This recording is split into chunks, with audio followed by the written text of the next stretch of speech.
gentlemen. I'm very pleased to be here and to have the opportunity this afternoon to present to you the latest technical development and the new strategy proposed by Buckman regarding the lime mud dewatering in the recovery process. During the recovery process in kraft pulp mills, we are generating from the white liquor clarification step, we are generating a lime mud of calcium carbonate.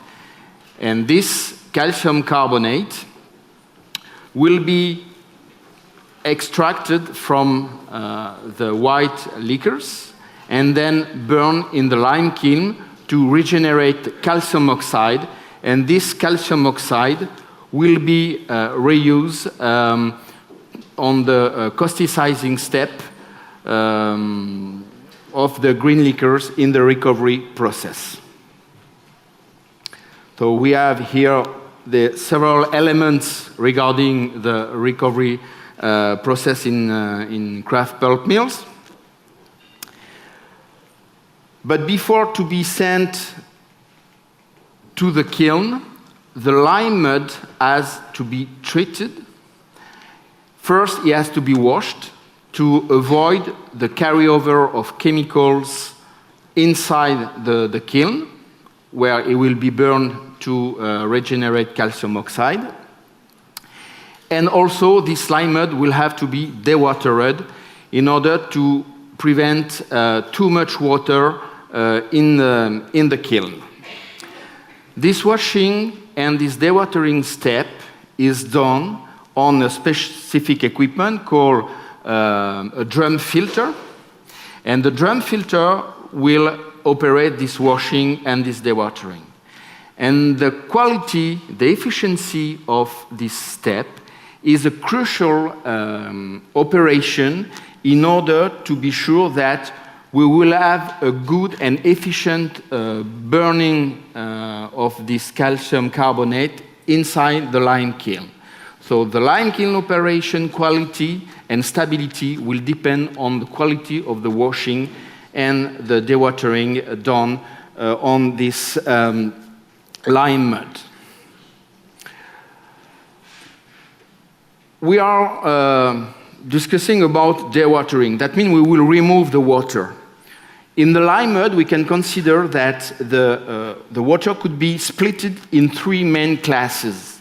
The main one, more or less 60% of the total content, is represented by what we call the free water. Okay? And this free water is it's very easy to remove it, to remove this water from the calcium carbonate. So the drainage is very easy to be obtained. The second category is what we call the absorbed water. This water is present on the holes of the calcium carbonate particles. This water is more difficult to remove.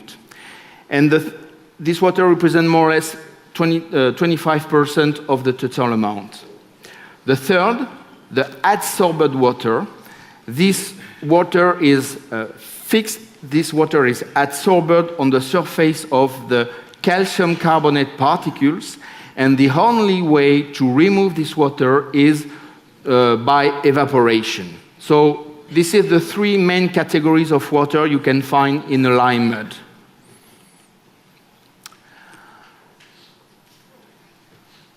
What will be the main objectives for a good dewatering aid program in order to obtain the good quality of calcium carbonate to be sent to the kiln? First, we will try to obtain through this treatment program the highest as possible dryness of the calcium carbonate. Second, we will try to reduce the TRS emission from the kiln.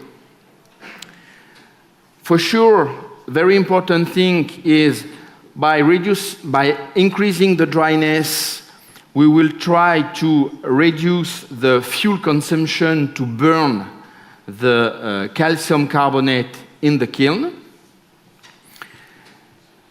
We will have also as an objective to stabilize the calcium oxide production from the kiln in terms of quantity and in terms of quality.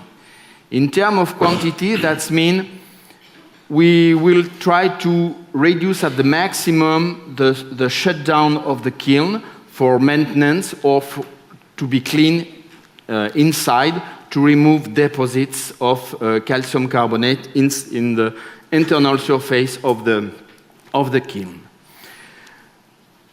Another important element will be to reduce at the minimum level the need to introduce or to reintroduce fresh lime in the system in the loop. How a dewatering head could be efficient and active. This type of chemicals will be active on the calcium carbonate particle, but also will be active on the structure, the nature, and the characteristic of the calcium carbonate slurry. The action on the particles, they will switch the calcium carbonate characteristic from hydrophilic to hydrophobic. That means those products will reduce the affinity of the calcium carbonate particles for water. First point. Second point, as they will reduce this affinity, the absorbed water around the calcium carbonate particles will be easier to be removed and converted in free water. So that's how those products are efficient to help the drainage. Regarding the action on the slurry characteristics, because those products have also a dispersing action, they will change the rheology of the slurry. So that means you will obtain a better distribution of the carbonate slurry on the surface of the filter, and you will prevent the formation of aggregates of calcium carbonate, and those aggregates are very problematic to be properly dewatered. So those products have two actions. They are active on particles themselves, and they are also active on to improve the rheology and the characteristic of the calcium carbonate slurry. Concerning the TRS emissions coming from the lime kiln, we know that the TRS origin is coming from the sodium sulfide, the dissolved sodium sulfide contained in the water of the slurry, of the calcium carbonate slurry. If we reduce the amount of water, automatically we will reduce the amount of sodium sulfide sent to the kiln by the water. Okay? So higher dryness will have an outcome, and the higher dryness will reduce the amount of TRS emission. But another important point is the fact that how we are increasing the drainage. That means that we are able to use more water to wash the calcium carbonate on the filter without impacting the dryness sent to the kiln. So if we use more water to wash the lime mud, then we can remove more sodium sulfide, and at the end, one time this calcium carbonate will be calcined inside the kiln, we will reduce the generation of TRS. Less water sent to the kiln, for sure less water to be evaporated, because when you send your calcium carbonate in the kiln, the initial step is to evaporate the water. The second step in the kiln will be to heat the calcium carbonate particles, and the third and final step will be to burn this calcium carbonate and to convert it from calcium carbonate to calcium oxide. If you have less water to be evaporated on the initial part of the kiln, for sure the energy will be used not to evaporate this water, but to heat and to burn the calcium carbonate. Less water, less energy consumption. So you can generate quite important savings in terms of fuel. When I say fuel, it's a generic term. It could be a liquid fuel or a gaseous one, but you will reduce your fuel consumption. Just to give you an idea and put some numbers, we consider that in terms of energy savings, if you are treating lime mud with a consistency below 75%, each percent of dryness you add to this calcium carbonate, each percent will be synonym of saving of 2% in fuel consumption. Okay? So if, for example, you have a slurry, a calcium carbonate slurry around 68, if with this treatment you can improve your dryness from 68 to 70, for example, then you can expect to have in return around 4% savings in terms of fuel consumption.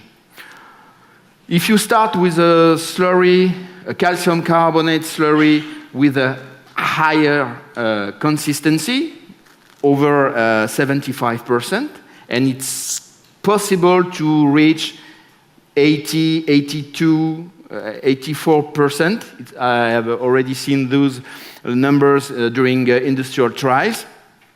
Then a gain of 1% will be synonym of 1%, a gain of 1% in fuel consumption. So this is how those products could be efficient on terrace emission and how they can be efficient to generate fuel saving and energy savings. The Buckman product proposed by Buckman, it's a specific molecule coming from vegetable oil, so it's a renewable raw material used to produce this product. And it's a molecule, organic, with tensioactive properties, and the molecule is amphiphilic.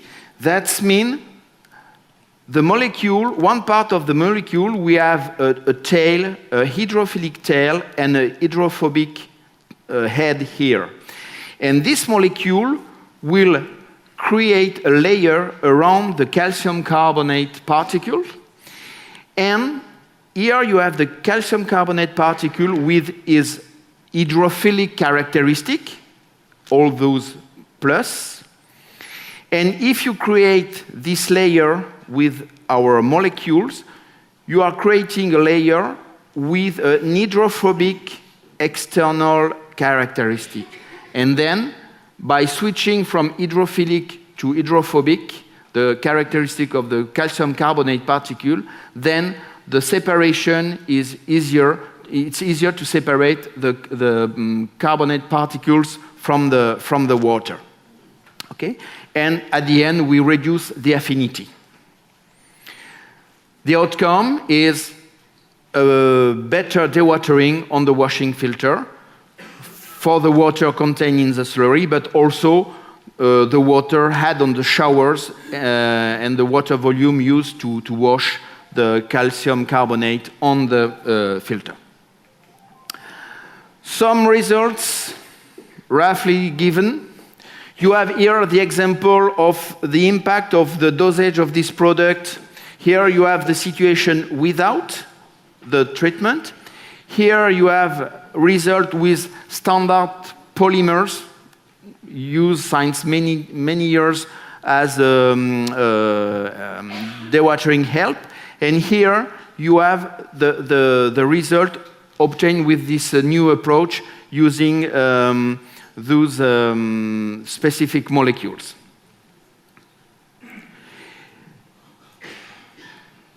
We have, in the same case, how those results are impacting the fuel consumption, here without the treatment, here with the standard polymers, and here with our molecule.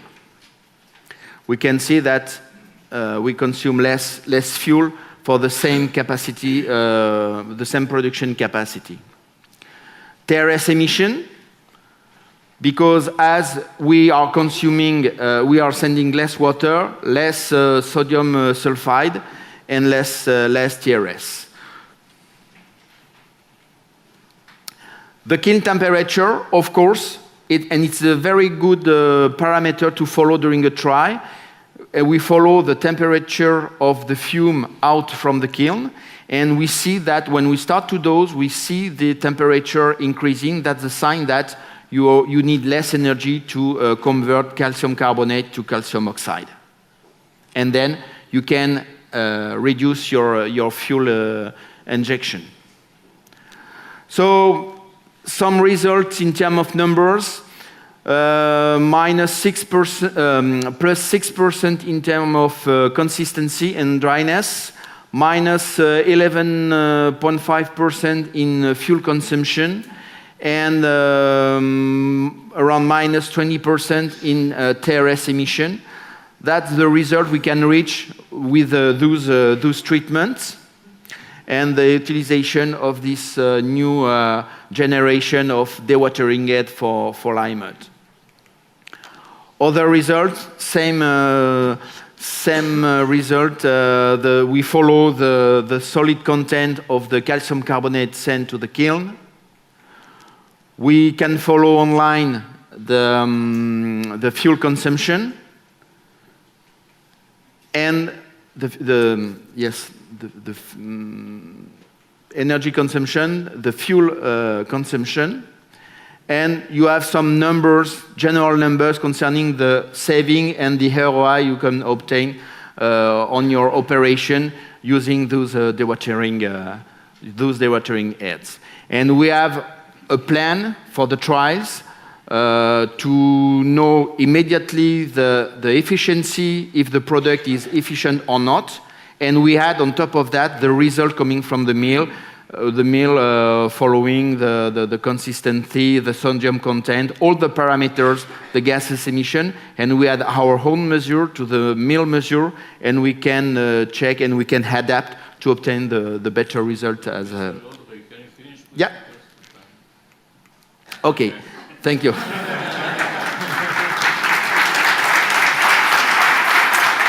Hello, Luis Machado from Riche. I just want to make a question. Did you look at, or there's any idea of the impact of non-process elements of adding this drainage aid? Because it's already a tricky area for phosphorus accumulation, for instance. We don't know the composition of the chemical, so it's just if you have some insight of if we have extra risk of accumulating NPAs in this area. After this treatment, of course. I have the non-process elements like phosphorus, others. No, the molecule we are using, it's a pure organic molecule. It's a derivative from vegetable oil, and it's a pure organic molecule. That means one time this molecule will arrive in the kiln, it will convert in CO2 and it's a pure oil derivative, and vegetable oil, not petroleum oil. Yeah. Thank you. So this is Timo Laurila from Valmet. So that was basically my question also, that what kind of non-process elements this may lead to the circulation. So is it so that it's only carbon what is possible to have in the reburned lime as a residual. So there's no phosphorus, no silica, nothing No. like that. Okay, that's very good. Absolutely not. Yeah. One note to the for the benefits by when you're increasing the lime triazole, it's higher. We have seen in many customers that if the lime triazole is near 80 or 82, 83, the customers actually have to respray some water in the feed and in order to keep the flue gas temperature under certain limits. So that's maybe one limitation there. That's why we don't want to be over 81, 82%, because for sure at this level of dryness on the conveyor we will have a dust problem. Yeah, exactly. Yeah. That's why also we are working actually to complete this chemical approach with a specific sensor able to control the dryness of the calcium carbonate outlet from the washing filter, to have a online measure and to adapt in order to be sure that we will never be over those limits. Okay, so it's something we have tried to obtain during the try to see what was the limit, and the limit has been defined by this dust problem. So normally we are when we are arriving in the zone of 80%, it's we consider that the trial is positive. Okay, thank you very much. And by the way, we have that kind of measurement in our portfolio. So thank you. Okay. We are running out of time, so Mário short Amaral, question, Aeropac. please. I would like to know in which part of the lime circuit is your product added, and also if can you tell us how many references have you with this product? Okay, concerning the application of this product, the dosing strategy, we in general are using 2 points. 1 point, and we are 1 point directly in the lime mud on the suction part of the pump, taking the lime mud from the storage tank and sending the lime mud to the filter. And we are introducing the product on the suction part of the pump, because this product is absolutely not sensitive to sharing forces, and we are sure that we have a good distribution of the product in the lime mud. And the second point we are using is we are introducing one part of the product in the showers on the top of the washing filter. And with my own experience, I can say that the distribution ratio will depend on the system. But in general, we are dosing more in the lime mud than and less on the shower. But sometimes, depending on the design, the specific design, we can adapt the real ratio. And references, we have references in Finland and Sweden. We have references in Brazil, and we will have quite soon references in France. We will engage a long-term trial with this approach. Thank you. Thank you very much. Thank you. So an applause, please. Boa tarde, eu sou Joana Curto. Vou apresentar um trabalho que tem como objetivo o desenvolvimento de um processo de reciclagem do papel siliconado, amigo do ambiente. Este processo foi desenvolvido na Universidade da Beira Interior, na Unidade de Investigação de Materiais Têxteis, de Materiais Fibrosos e Tecnologias Ambientais. Teve a coordenação conjunta da Ana Paula Costa, a ajuda preciosa do professor Rogério Simões, da Emília Amaral, do bolseiro de investigação Pedro Videira e do apoio do coordenador da unidade, professor Santos Silva. O papel siliconado é um papel que é um subproduto da indústria da indústria gráfica e de rotulagem. Este projeto foi precisamente um desafio de uma empresa desse setor e estão aqui alguns dados da reciclagem feita em Portugal, de 60% próxima dos 72% europeus e de uns dados da quantidade de papel siliconado utilizado em Portugal e que está atualmente a ser totalmente depositado em aterro. O que nós verificamos é que no norte da Europa, na Finlândia, a Associação da Indústria de Rotulagem já de uma forma organizada oferece esse serviço e há várias empresas que reciclam o papel siliconado e, portanto, é possível ele ser reciclado, é só uma questão de saber como, porque há ali vários desafios envolvidos.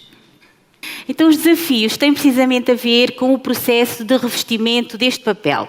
No processo de revestimento deste papel, há uma polimerização e essa polimerização dá origem à formação dos siloxanos, que são estruturas químicas que têm silício ligado covalentemente ao oxigênio. Isto torna esta camada bastante estável e é por causa disso que depois nós vamos ter dificuldades em removê-la, extraí-la e ela pode trazer problemas de stickies no processo, problemas de drenagem e, portanto, não é um desafio, é um desafio conseguir extraí-la, removê-la do nosso papel. Uma das ajudas que nós tivemos foi uma patente de 1996, em que se fala precisamente na utilização dos ésteres monofosfóricos como sendo capazes de remover ou de extrair esta camada de siloxanos que forma o revestimento deste papel. Esta é uma imagem de microscópio eletrónico do papel siliconado. Nós selecionámos 2 papéis de referência. O papel do tipo que designamos do tipo 1 tem uma espessura de 47 micrómetros e a camada, que vocês veem aqui muito pequena, tem apenas 2,83 micrómetros e que corresponde a cerca de 2%, o que significa, e no segundo papel de 4%, o que significa que nós temos 98 a 96% de fibra presente, fibra boa, de boa qualidade, longa, não danificada, no nosso material. A nossa dificuldade é remover esta camada que torna o papel hidrofóbico, que é precisa para as empresas de rotulagem, porque ela faz parte integrante do papel autocolante, mas que sobra sempre desse processo. Se fizermos uma análise de EDX no microscópio eletrónico, em termos de composição, vemos também que até na superfície o silício está presente numa percentagem pequena. Portanto, e ao fazermos as cinzas, vendo os inorgânicos que estão presentes, também podemos concluir que 99% são fibras. O teor de inorgânicos é inferior a 1%. Portanto, nós realmente o que temos ali são fibras de boa qualidade, que temos toda a vantagem em aproveitar. Por FTIR, espectroscopia de infravermelho de superfície, foi possível constatar a presença dos siloxanos, portanto, aqueles compostos que têm oxigênio estão covalentemente ligados ao silício e também alguns aditivos que estão presentes a quanto do processo de revestimento e que nós temos que contar com eles, apesar de em pequena quantidade, eles podem nos trazer problemas no processo. A nossa primeira abordagem, isto trata-se de um projeto que tem um objetivo de múltiplo objetivo, ou seja, nós queremos ao mesmo tempo recuperar o máximo de fibra de uma forma economicamente viável e minimizando o impacto ambiental. Estas eram as 3 vertentes do projeto e, portanto, este era um projeto de otimização multi-objetivo. A primeira abordagem que nós tivemos, precisamente por isso, foi utilizar apenas tratamento mecânico, uma conjugação de desintegração com refinação, de forma a que, se fosse possível fazer isso, teríamos um impacto mínimo ambiental. Verificámos que não seria possível fazer isso porque, devido à presença daquela camada, nós estávamos a piorar a drenabilidade. Como se pode ver pelo Grau-Schopper, estamos em valores incomportáveis do Grau-Schopper e, portanto, apenas um tratamento mecânico, físico, não permite reciclar este papel. De seguida passámos então para uma abordagem que combina uma série de operações já de tratamento mecânico e de tratamento químico e que fomos testar os solventes, os reagentes químicos que têm mais afinidade com este tipo de siloxanos. a maioria dos quais não são nada amigos do ambiente. Nós estamos a falar de xilolos, de uma série de químicos que depois têm um processo de recuperação muito complicado e, portanto, o grande desafio aqui foi não só combinar as operações físicas e químicas de forma a reduzir as nossas partículas, a otimizar a transferência de massa, tudo o que nós sabíamos que tínhamos que fazer, mas também descobrir um reagente que tivesse afinidade com os nossos siloxanos, mas que fosse ele próprio amigo do ambiente, que não tivesse um impacto significativo depois. Claro que eu não vos vou dizer qual é esse reagente, mas vou-vos dizer que ele realmente é amigo do ambiente, foi comparado com os outros reagentes conhecidos com afinidade e teve um comportamento superior e, portanto, nós conseguimos aqui realmente ter um processo em que a parte química que usamos, o solvente, a afinidade, é feita com algo que também é amigo do ambiente. Se nós fizemos a comparação das propriedades de resistência mecânica e nós temos aqui 100% de fibra reciclada, as propriedades de índice de tração e de rasgamento, e depois temos a comparação com 100% de fibra longa, 100% de fibra de eucalipto, misturas, e como vocês veem, realmente nós conseguimos obter, tanto isoladamente como misturando com outras fibras, um papel que tem boas propriedades mecânicas, o que nos prova que nós não estamos a ter problemas, conseguimos remover aquela camada e não estamos, por exemplo, a ter problemas de stickies ou de aglomerados, que isso seria uma das impossibilidades de tornar este projeto viável. Eu acho que agora tenho que carregar aqui, não sei como é que eu vou fazer isto, não sei se aqui já neste está. No próximo. Ok, está aqui o passo seguinte foi fazer um scale-up, primeiro para um pulper de 15 litros e, portanto, nós fizemos 3 ensaios de scale-up para passar para a escala piloto e nos primeiros 2 tivemos sempre problemas, numa das vezes tivemos problemas de transferência de massa, no segundo tivemos problemas de transferência de calor. Esta reação tem que estar a uma determinada temperatura e se nós não tivermos as nossas fibras seccionadas bem, nós vamos ter problemas de transferência de massa e o papel que nós obtivemos não tinha boa formação, tinha pontos fracos e, portanto, o scale-up foi um desafio passar para esta escala. Depois de termos conseguido passar para esta escala, este é um exemplo, uma das etapas da obtenção do tal reagente verde. Depois de passarmos para esta escala, conseguimos, no terceiro ensaio piloto, obter umas condições que satisfaziam os nossos critérios de ter um papel com boa formação, com boas propriedades mecânicas, utilizando um reagente amigo do ambiente e economicamente viável. Portanto, depois desta etapa, claro que nós temos as propriedades mecânicas, temos o grau Schopper. Mais uma vez, é a prova de que nós estamos a obter as nossas fibras individualizadas e que não estamos a piorar a drenagem. É obtermos um grau Schopper que seja comparável com o projeto. Passamos então depois para a escala piloto industrial, já num pulper de 1000 litros, de 1 metro cúbico. Mais uma vez, a ver se eu consigo. Não sei se é nesta aqui. É nesta. E o que eu tenho a dizer é que, ao contrário na passagem para esta escala, uma vez que este pulper já tem umas características mais parecidas com o pulper industrial, nós conseguimos obter pasta e papel com boa formação.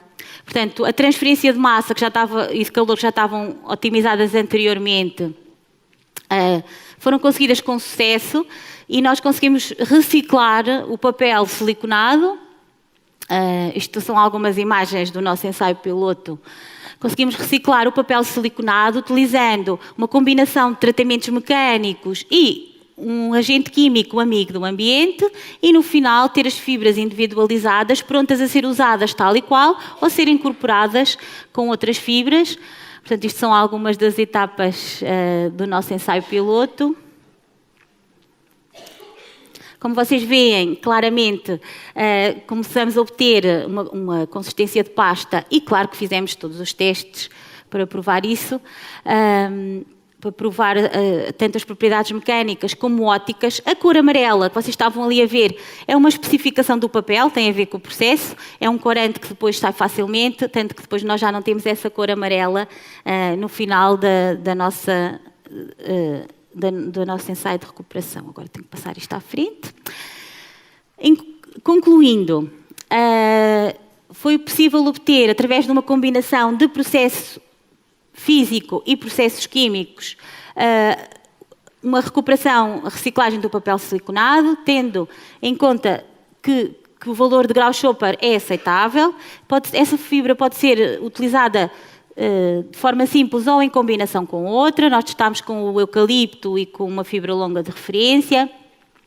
A pasta obtida tem boas propriedades de drenabilidade e o papel obtido de resistência mecânica e propriedades ópticas e, portanto, foi possível reciclar com sucesso o papel siliconado utilizando um agente com menor impacto ambiental ou amigo do ambiente.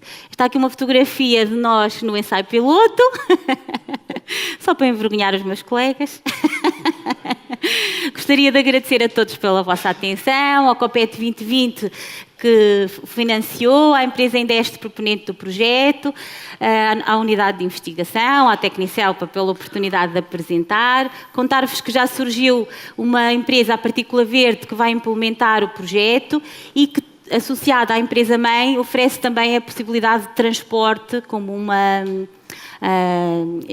que seria uma coisa crítica e, portanto, pode oferecer aos seus clientes a possibilidade de reciclar o papel que estaria a ir para aterro, tratando do transporte e podendo oferecer uma solução mais amiga do ambiente. Muito obrigada.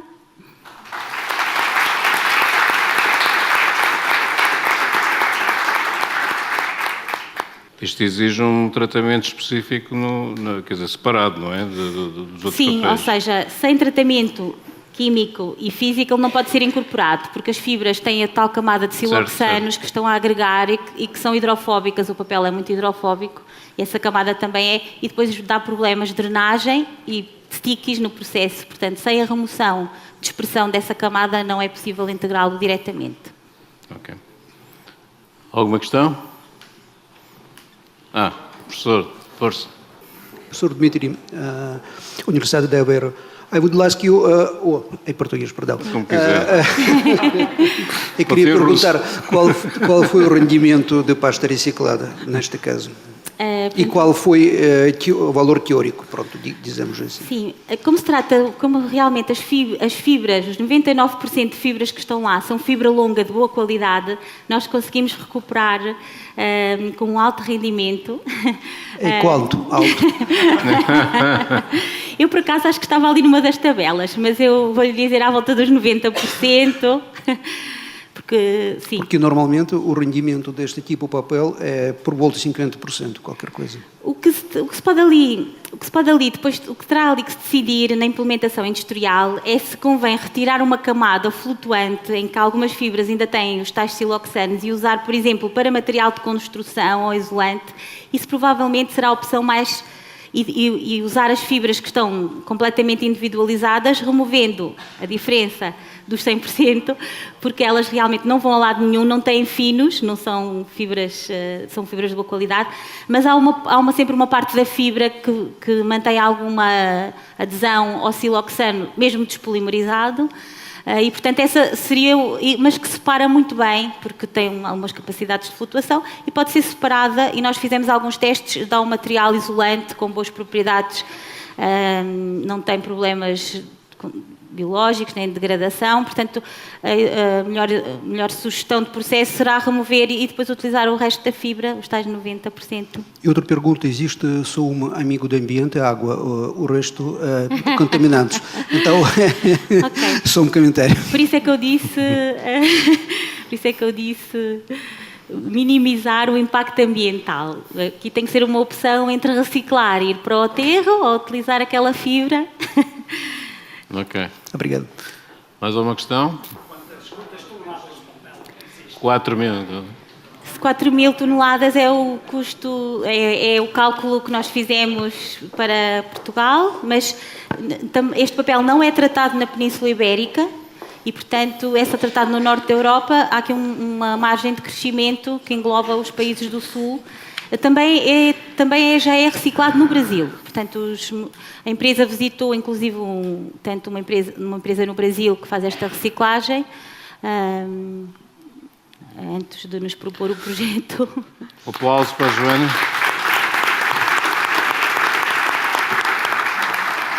Boa tarde. Vou tentar fazer uma apresentação em sprint, que já estamos um bocado atrasados. Venho apresentar um sistema de inspeção para componentes de alta temperatura, com o objetivo de conseguirmos fazer uma inspeção em serviço, sem ter que ser numa paragem. Antes de mais, vou só dar uma breve apresentação do ISQ. Fez há pouco tempo 50 anos. Tem mais de 16 laboratórios acreditados e estamos em Portugal presentes em 6 pontos. No estrangeiro, estamos presentes em quase todo o mundo, principalmente por países de língua portuguesa e países ligados ao oil and gas, como a Arábia Saudita, Emirados Árabes Unidos ou Noruega. Muitas das indústrias onde a gente tem presença é oil and gas, a aeronáutica e, como é claro, a indústria de processo. Alguns dos outros setores onde a gente trabalha também é a parte automotiva, a parte da energia e infraestruturas. O departamento onde eu trabalho é o Laboratório de Ensaios Não Destrutivos, que entramos na parte da inspeção, mas fazemos toda uma série de serviços de teste, de ID, de certificação e de formação. Neste momento, atualmente, temos cerca de 30 projetos em curso, internacionais, mas desde a formação de ISQ já fizemos mais de 400. Voltando ao tema aqui presente, um pequeno índice da minha apresentação. Vou começar pelo porquê deste trabalho, os objetivos que a gente quer atingir, a metodologia usada e os sistemas envolvidos. E acabarei com a validação experimental, tanto a nível laboratório como a nível do ambiente industrial. Temos motivação. Um dos aspectos que a gente sempre observou seria conseguir fazer uma inspeção sem ter estado numa paragem. Poder fazer uma inspeção a priori, durante a elaboração da empresa, sem que tivessem qualquer influência no processo e que pudesse levar a um melhor planeamento de uma paragem, sabendo de antemão componentes com problemas críticos. A otimização destas paragens, como é óbvio, acho que leva a uma redução de custos. O objetivo do nosso desenvolvimento seria ser capaz de inspecionar equipamentos até 500 graus, que tivessem a operar até 500 graus. Fizemos a parte de validação. A esta temperatura, obviamente, estamos a falar de equipamentos, na maior parte dos casos, automatizados, que não tenha que ter uma pessoa presente. No entanto, para mais baixas temperaturas, temos também umas soluções manuais, que são umas soluções muito mais rápidas. Este desenvolvimento foi preciso agarrar nas técnicas ditas convencionais, que há muitos anos se utilizam, e conseguir transpô-las para esta gama de temperaturas, o que não é fácil. Tentando, ao mesmo tempo, conseguir fazer uma inspeção exatamente igual à que seria feita à temperatura ambiente, detectando os mesmos defeitos, tendo as mesmas capacidades de inspeção.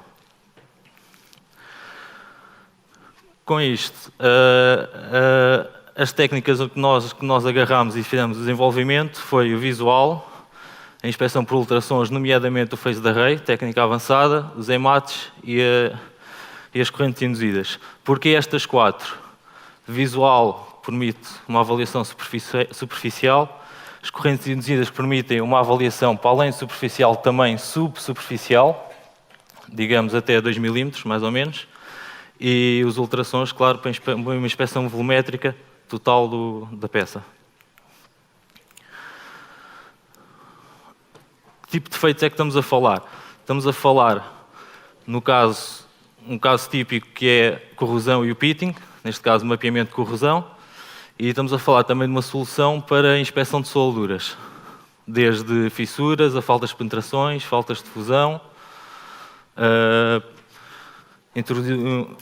introdução de escória, porosidade Por isso, todas estas soluções que tentamos apresentar é para conseguirmos fazer o mapeamento da corrosão, como tinha dito, e uma inspeção 100% volúmica e superficial também. O que é preciso a nível fabril para implementar estas soluções? Constrangimentos. É preciso retirar o isolamento. Acho que é o ponto mais importante, retirar o isolamento para a gente conseguir meter os nossos robôs de inspeção para fazerem a inspeção. Acho que é a parte mais crítica. De resto, a solução vai desde os 300 até os 500 graus, dependendo da técnica que está a ser utilizada. E convém um exemplo, uma casa de uma tubagem a alta temperatura, convém haver sempre um espaço suficiente para os nossos scanners poderem trabalhar à vontade sem ter muitos constrangimentos junto. Nas soluções que vou apresentar, destaca-se a parte automática, que parece um bocadinho contraditório, mas tem um maior tempo de inspeção, porque estas soluções automáticas também têm um grau muito mais elevado de sensibilidade e detecção de defeitos. É uma inspeção dita completa, enquanto temos a solução manual para situações mais pontuais, que se queira fazer uma avaliação, desculpem-me o termo, bruta, por exemplo, de um mapeamento de corrosão, para ver como é que estamos em termos de espessura. Os sistemas desenvolvidos, isto são o que a gente pode inspecionar neste momento, que são, em termos de tubagem, é dos 210 mm até aos 800 mm de diâmetro.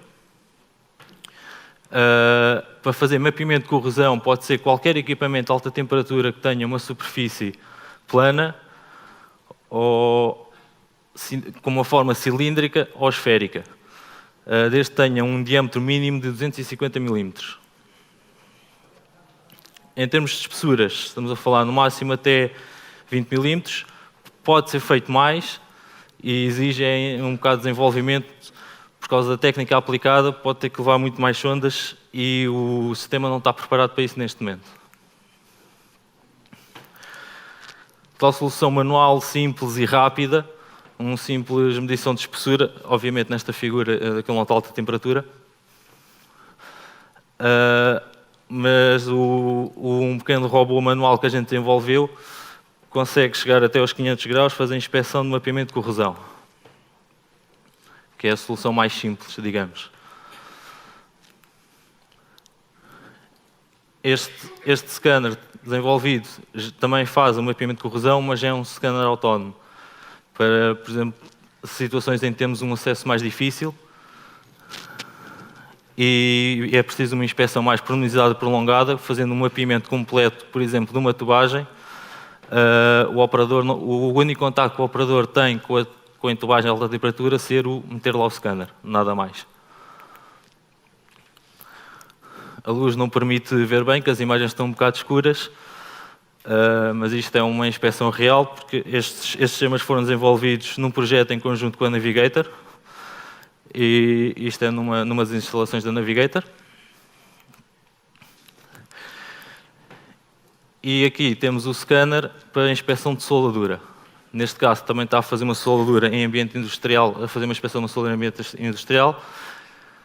Este scanner tem particularidade de ser modular, no sentido em que eu posso lhe introduzir o módulo de inspeção que eu quiser, em termos de técnica de inspeção. Neste momento, podemos ver que tem o módulo de inspeção visual, que funciona até 500 graus.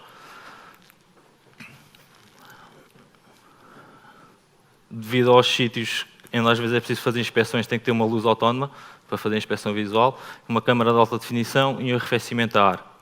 Aqui. O phase array podemos fazê-lo manualmente a temperaturas mais baixas, mas no scanner conseguimos fazer até 300 graus, detectar defeitos com 1 milímetro de altura. E estamos a falar em termos, precisamos de fornecimento de água, de ar e elétrico. Lá está, mais uma vez, acho que a característica mais importante é o facto de termos que retirar o isolamento do equipamento para poder fazer a inspeção.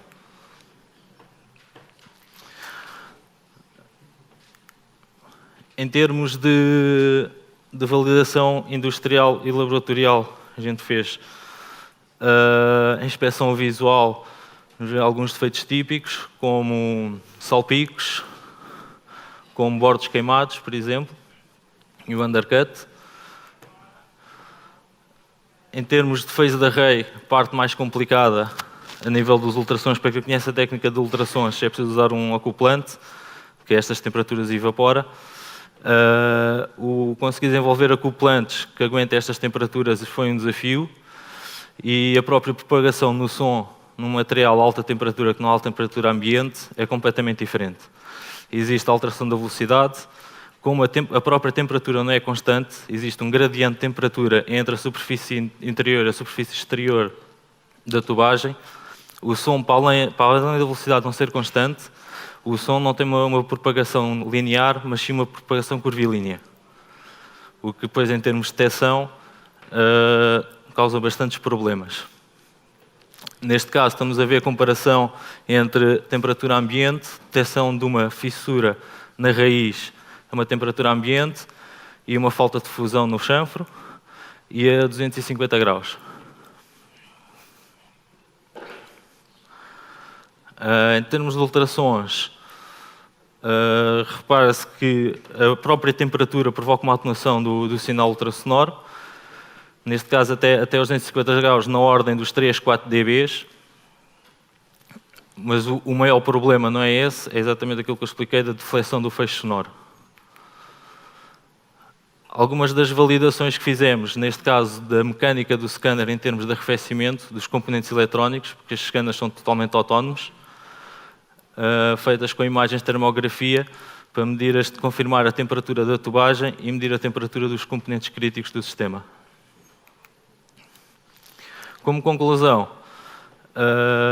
o ISQ tem este objetivo de conseguir fornecer um conjunto de soluções integradas para fazer inspeção a alta temperatura que possa ser feita em serviço, sem ter que ser numa paragem, de forma a podermos planear melhor essas paragens. Dispomos de uma vasta gama de técnicos, podendo fazer visual, EMAT, ultrassons ou correntes induzidas. E acho que está tudo. Muito obrigado.